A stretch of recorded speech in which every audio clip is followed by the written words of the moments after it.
بسم اللہ الرحمن الرحیم۔ کائنات کے اندر اگر کوئی شخص یہ دعویٰ کر سکتا ہے کہ اس نے اپنے دور حکومت میں منصفانہ طور پر حکومت کی ہے، اپنی بادشاہت چلائی ہے، اپنے دور حکومت میں کسی پر ظلم نہیں کیا، اتیاچار نہیں کیا، انیائے نہیں کیا، ہر ایک کو برابری کا درجہ دیا، ہر ایک کو مساوات کی نظر سے دیکھا، ہر ایک کے ساتھ ایک جیسا برتاؤ کیا، کسی کے ساتھ اونچ نیچ، کسی کے ساتھ کالا گورا، کسی کے ساتھ امیر فقیر غریب ہونے کی وجہ سے کوئی فیصلہ نہیں سنایا۔ اگر کوئی شخص یہ دعویٰ کر سکتا ہے تو وہ ہمارے پیغمبر اور ہمارے پروفٹ محمد صلی اللہ علیہ وسلم کے دعویٰ کر سکتا ہے۔ یہ بات میں نہیں کہہ رہا ہوں، بلکہ یہ بات ایک عیسائی مصنف، ایک لندن کا آتھر اسمتھ جس کا نام ہے، وہ کہتا ہے کہ کائنات میں اگر کوئی شخص یہ دعویٰ کر سکتا ہے کہ اس نے منصفانہ طور پر حکومت کی ہے تو وہ پیغمبر محمد صلی اللہ علیہ وسلم کی ذات ہے۔ آپ کی ذات گرامی، آپ کی شخصیت، آپ کی پرسنالٹی، آپ کا لائف سٹائل، آپ کا کیریکٹر، آپ کا کردار، آپ کا بیہیویئر، اس کی تصدیق اور اس کی گواہی غیروں نے دی ہے۔ اپنوں نے تو دی ہی ہے، لیکن غیروں نے اس کی تصدیق دی ہے۔ آپ کا جو بیہیویئر غیروں کے ساتھ تھا، دشمنوں کے ساتھ تھا، ہمارے پیغمبر محمد عربی صلی اللہ علیہ وسلم کا ان لوگوں کے ساتھ کیا بیہیویئر تھا، کیا کردار تھا، کیا کیریکٹر تھا، کیا رویہ تھا، جن لوگوں نے ہمارے نبی کے راستے میں کانٹے بچھائے، ہمارے نبی کو گھر چھوڑنے پر مجبور کیا، ہمارے نبی پر پتھر برسائے، ان کے ساتھ آپ کا کیا بیہیویئر تھا؟ آپ کے نزدیک جو مورل ویلیوز تھی، ان کا سٹینڈرڈ اتنا ہائی لیول کا تھا کہ آپ کو کسی کی زندگی میں نہیں ملے گا۔ آپ تاریخ اٹھا کر دیکھ لیجئے، ہسٹری کھنگال کر دیکھ لیجئے، پیغمبر علیہ الصلوۃ والتسلیم مکہ والوں سے مایوس ہو کر ایک سہارا، ظاہری سہارا، چچا ابو طالب کا بچا ہوا تھا، وہ بھی ختم ہو گیا، وہ بھی دنیا سے چلے گئے۔ گھر کے اندر دل کو سکون دینے والی شریک حیات، لائف پارٹنر حضرت خدیجہ بھی دنیا سے چلی گئی۔ اب مایوس ہو کر طائف کے سفر کا ارادہ کرتے ہیں، یہ سوچ کر، یہ سمجھ کر مکہ والے نہیں مانتے میری بات، طائف والوں کی بات، طائف والوں کے ذہن میں میری بات سمجھ میں آ جائے گی تو میں اپنے تبلیغ کا مرکز اور سینٹر وہاں شفٹ کر دوں۔ لیکن جب طائف کے اندر گئے، ساتھ میں منہ بولے بیٹے حضرت زید بن حارثہ ہے، وہاں کے سرداروں سے بات کی، وہاں کے رؤساء سے بات کی، بات نہیں بن پائی۔ دیوانہ وار اللہ تعالیٰ کا جو مشن، جو پیغام اس نے دیا تھا اپنے نبی کو، اپنے پیغمبر کو، اس کو لے کر اٹھ کھڑے ہوئے۔ آپ علیہ السلام کے پیچھے نوجوان اوباش قسم کے لڑکے لگا دیے گئے اور وہ پیغمبر علیہ الصلوۃ والتسلیم پر پتھر برسا رہے ہیں، آپ پر کلکلیاں مار رہے ہیں، زید بن حارثہ آپ کے آڑے آ رہے ہیں، ان کے پتھر برس رہے ہیں۔ سیرت نگار لکھتا ہے، مورخ لکھتا ہے، اس کا قلم، اس کے قلم سے سیاہی کی جگہ خون نکلنے لگتا ہے. وہ لکھتا ہے کہ پیغمبر علیہ السلام کی جب پتھر مارے جا رہے تھے تو آپ کی زبان مبارک سے یہ جملہ نکل رہا تھا، اے لوگوں مجھے پتھر مان لینا لیکن میری بات تو سن لو، میرا پیغام تو سن لو، میرا مشن تو سن لو، میرا کلام تو سن لو. میری بات اگر تمہیں پسند آئے، تمہارا دل قبول کرے، تمہارے ذہن و دماغ میں بیٹھ جائے، اس کو قبول کرنا، اگر نہ پسند آئے تو مت قبول کرنا، لیکن میری بات تو سن لو. آسمان نے وہ منظر بھی دیکھا، زمین نے وہ منظر بھی دیکھا کہ وہ شخصیت جس کی وجہ سے پوری کائنات سجائی گئی،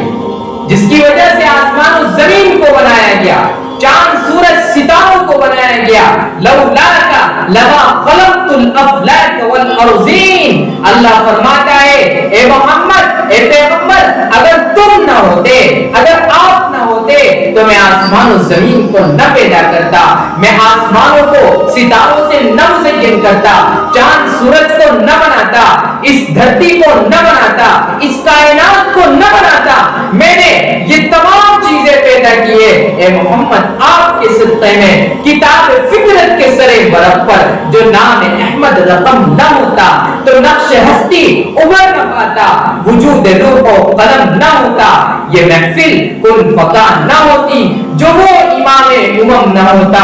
زمین نہ ہوتی، سما نہ ہوتا، فلک نہ ہوتا، عرب نہ ہوتا، عجم نہ ہوتا. اگر پیغمبر محمد اس دنیا میں نہ آنے ہوتے تو پوری کائنات نہ سجائے. آج اس شخصیت کے، اس ذات گرامی کے طائف کی سرزمین پر پتھر مارے جا رہے ہیں، اور ان پتھروں کی شدت کی وجہ سے، ان پتھروں کی ایک طریقے سے سختی کی وجہ سے آپ علیہ الصلوۃ والتسلیم کے قدم مبارک سے خون بہتا ہے، اور آپ جو جوتا اور چپل پہنے ہوئے ہیں وہ خون سے لہو لہان ہو جاتا ہے. فوراً فرشتے کو پیغام دیا جاتا ہے، جبرائیل جاؤ میرے پیغمبر کی خبر لو. یہ میرے پیغمبر کے ساتھ، میرے محمد کے ساتھ، میرے محبوب کے ساتھ لوگ کیا رویہ اپنائے ہوئے ہیں. فوراً پیغام لے کر فرشتہ آتا ہے، یا رسول اللہ آپ حکم نہیں، اجازت دیجیے. یہ طائف کی سرزمین جو دو پہاڑوں کے درمیان ہے، اس کے رہنے والوں کو کچل دیا جائے گا، تباہ و برباد کر دیا جائے گا. دو پہاڑوں کے درمیان گیہوں اور چاول کی طرف پیس دیا جائے گا. آپ علیہ السلام نے اس فرشتے کو یہ کہتے ہوئے رخصت کر دیا، یہ نہیں ایمان لاتے، ان کی نسلوں سے میں ایمان کی امید رکھتا ہوں. جناب رحمت للعالمین نے سن کر یہ فرمایا، میں کیوں ان کے لیے قہر الہی کی دعا مانگوں کہ میں اس دہر میں قہر و غضب بن کر نہیں آیا، بشر ہے، بے خبر ہے، کیوں تباہی کی دعا مانگوں. اللہ اکبر کبیرہ. وہ پیغمبر محمد تھے، وہ ہمارے نبی تھے، ان کا یہ کردار تھا، ان کا یہ بیہیویئر تھا. اس پیغمبر کی سیرت، اس کی بایوگرافی، اس کی ہسٹری کو پڑھ کر دیکھیے،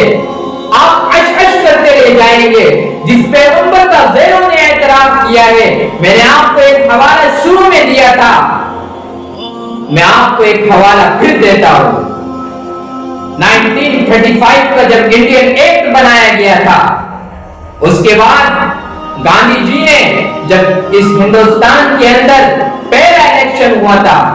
گاندھی جی نے لوگوں کو خطاب کرتے ہوئے کہا تھا کہ میں تمہیں حکومت کرنے کے لیے دو مثال دیتا ہوں،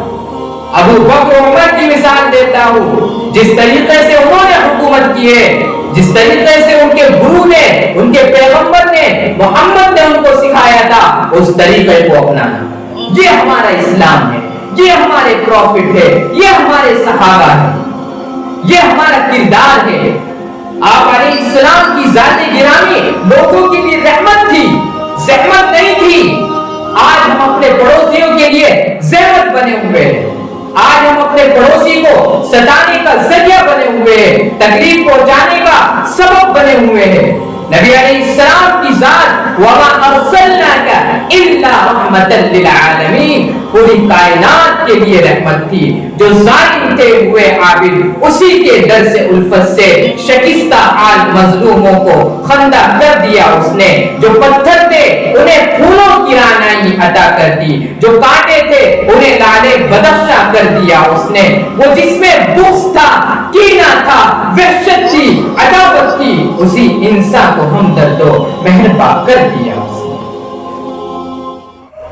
یہ آپ کا طریقہ تھا، یہ آپ کا کردار تھا، یہ آپ کا بیہیویئر تھا، یہ آپ کا اخلاق تھا کہ فتح مکہ کے موقع پر 10,000 صحابہ کے لشکر کے ساتھ آپ مکے میں داخل ہو رہے ہیں اور آپ اعلان فرما رہے ہیں جو کعبے کے اندر ہے اس کو بھی معاف کیا جاتا ہے، جو ابو سفیان کے گھر میں ہے اسے بھی معافی کا اعلان ہے، جو مکے کی گلیوں میں ہے اس سے بھی بدلہ نہیں لیا جائے گا۔ لا تثریب علیکم اليوم، اے لوگوں آج تم پر کوئی ملامت نہیں۔ یہ پیغمبر محمد تھے، یہ آپ تھے،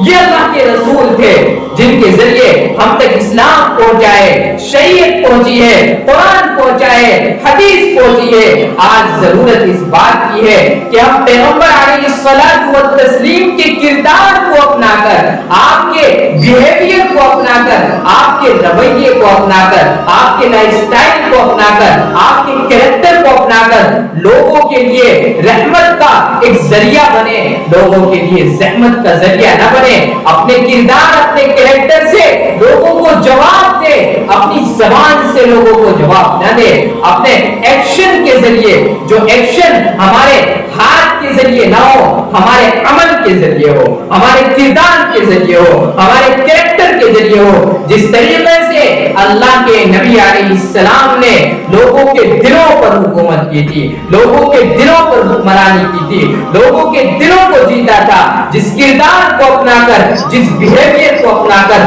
اسی بیہیویئر اور کردار کو اپنا کر ہمیں لوگوں کے دلوں کو جیتنے کی ضرورت ہے، آپ کے کردار کو اپنانے کی ضرورت ہے، اور لوگوں کے سامنے سب سے پہلے تو اپنے آپ پیغمبر محمد کی زندگی پڑھنے کی ضرورت ہے، پھر لوگوں کے سامنے آپ کی جو اصل زندگی تھی، اسلام کا جو اصل پیغام ہے وہ پہنچانے کی ضرورت ہے۔ جب ہم یہ کام کریں گے تو